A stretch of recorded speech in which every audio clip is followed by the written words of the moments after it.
USC hires a Hall of Famer to coach defense. So will the Trojans finally play some? Mike McDaniel is treating the Chargers like a side chick. And Denbis Bouanga actually wanted to leave LAFC, guys. Good morning. I'm James. And this is your daily dose of sports and snark for the greatest sports city in the world, Los Angeles. This is the Faithful Angelenos Morning Report. So it is January 24th, 2026. Welcome back to the home office. We added new subscribers to the Angeleno Familia yesterday. Thank you. We're going to do our best to keep you informed. And if you like being in the know about LA sports, clickety-clack the like button. Clickety-clack the subscribe button. There's a notification bell. Hit that. It'll let you know when we drop an update. Sharing is caring. Let people know we exist.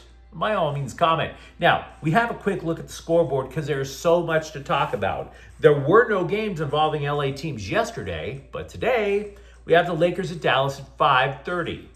Northwestern's at UCLA at 3, and the Kings are at St. Loser.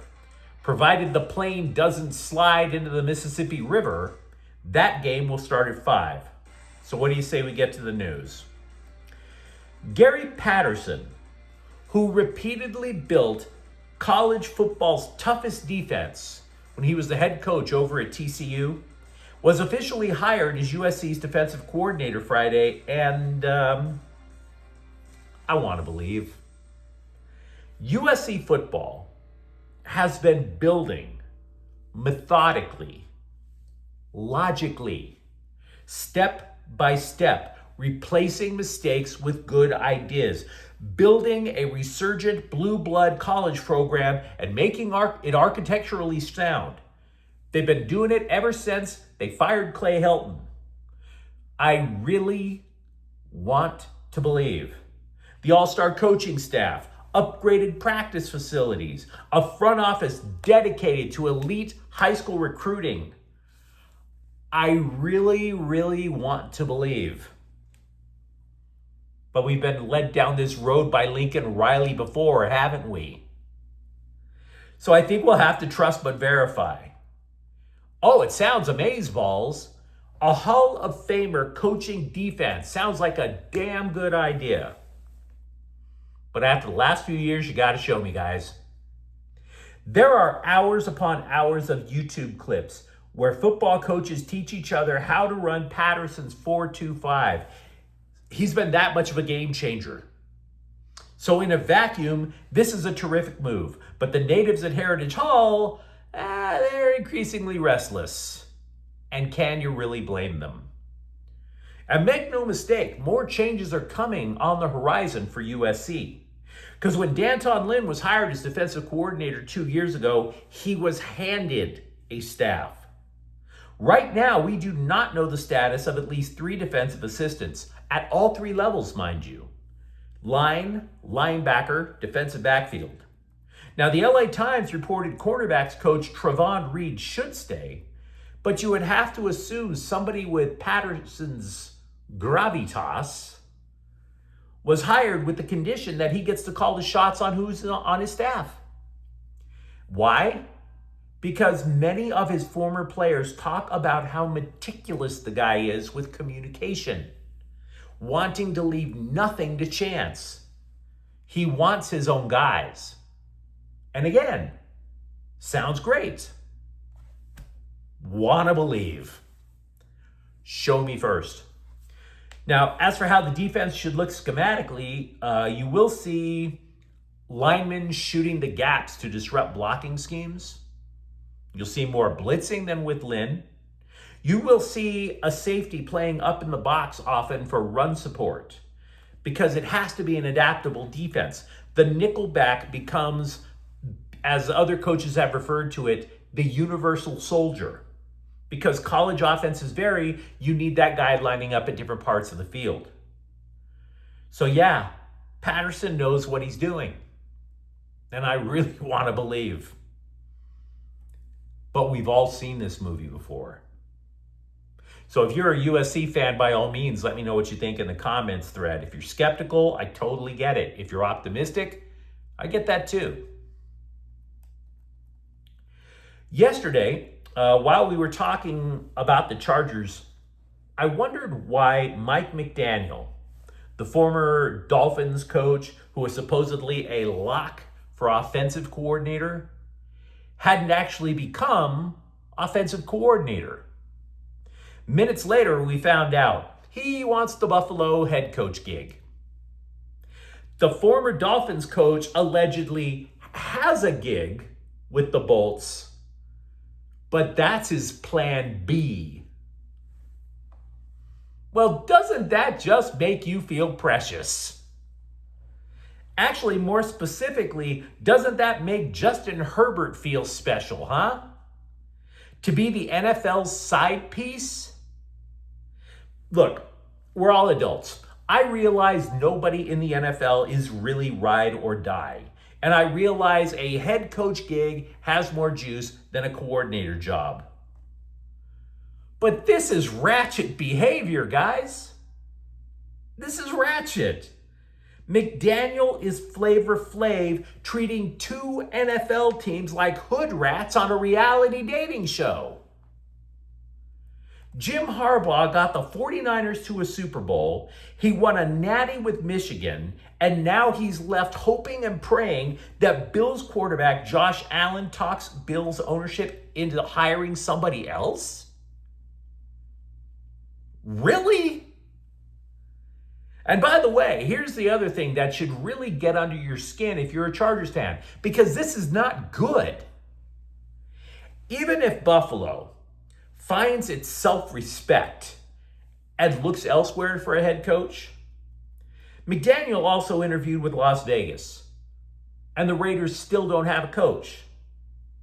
So if you're a Chargers fan, imagine this scenario. Imagine the Bills hiring somebody else, and McDaniel calls you guys and says, hey, man, love to stay, but I have a coffee date with Geno Smith. Really?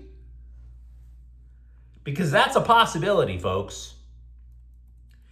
And by the way, McDaniel is not the only person with Chargers ties being considered for the Buffalo gig. Former Bolts quarterback Phillip Rivers, who has coached in high school and he had this super brief playing return with the Colts, will get an interview in Buffalo. Now, should he get the job, I suppose there is a plus side that we haven't considered. It's kind of difficult to procreate in -5-degree weather, Mrs. Rivers. As for the defensive coordinator opening, the Bolts interviewed former Ravens coordinator Zach Orr yesterday. Baltimore, by the way, was 30th in passing yards allowed and 27th in sacks. Considering Orr is the guy who couldn't get anything out of edge rusher Odafe Owe, who was traded to the Bolts and then all of a sudden blew up, Orr is about as underwhelming a candidate as rebooting the John Wick franchise with a chick. Which happened, I might add. Anywho. The Scribes claimed LAFC winger Denbis Bouanga shared a cryptic message on social media after the Black and Gold turned down Inter Miami's $13 million offer to bring the scorer to the champs in pink. The quote from Bouanga, "You're inches from your dream, and the club shuts it down," unquote. Ain't nothing cryptic about that. That's like tweeting, "I'm inches away from a threesome with Anna de Armas and Sydney Sweeney, and the Catholic Church shuts it down." There is no clever hidden subtext in that tweet from Bouanga, guys. Bouanga wanted to leave LAFC to go to Inter Miami. Don't get me wrong, I'm not saying Bouanga wants to leave LA for just any team. He's not going to go to the Colorado Rapids or anything like that. But he's 31 years old, so he's beginning to see the sunset of his career. And after scoring at least 20 goals in 3 consecutive seasons, it would stand to reason he wants to chase a ring with Lionel Messi. Even though LAFC has a shot with Son Heung-min. I'm kind of stunned. I actually am. This may be the first time a player has been so blatant about wanting to leave the black and gold. If you are an LAFC supporter, are you shocked? I'm not an LAFC supporter. I am shocked. I'm not the type of guy who roots for injuries. Hopefully you're not either, from teams or fan bases that I despise. Sam Darnold, by the way, was also the lone bright spot at USC during Clay Helton's era of unparalleled stupidity. So it is good news in a sense that Darnold, to the surprise of nobody, is all systems go for the Seahawks against the Rams in the NFC title game. Cool. Having said that, the Rams' defensive front has left Darnold-shaped implants all over Seattle's turf. So we'll see how his health holds up.